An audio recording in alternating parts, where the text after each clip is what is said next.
রাজনৈতিক দল হিসেবে আওয়ামী লীগকে নিষিদ্ধ করার ব্যাপারে বর্তমান সরকার শিগগিরই পদক্ষেপ নেবে বলে জানিয়েছেন স্থানীয় সরকার উপদেষ্টা আসিফ মাহমুদ সজীব ভুঁইয়া।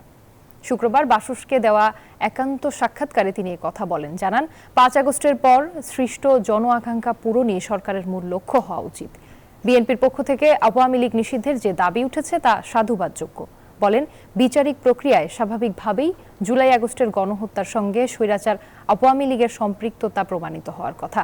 সেক্ষেত্রে আওয়ামী লীগকে দলীয়ভাবে নিষিদ্ধ করা, নিবন্ধন বাতিল করা সহ যে কোনো ব্যবস্থা সরকার গ্রহণ করতে পারে। তবে বিষয়টি যেহেতু আইনের বাস্তবায়নের সঙ্গে যুক্ত, সেক্ষেত্রে সরকার প্রয়োজনীয় সকল প্রক্রিয়া অনুসরণ করেই নিষিদ্ধ করার বিষয়ে চূড়ান্ত সিদ্ধান্ত নেবে।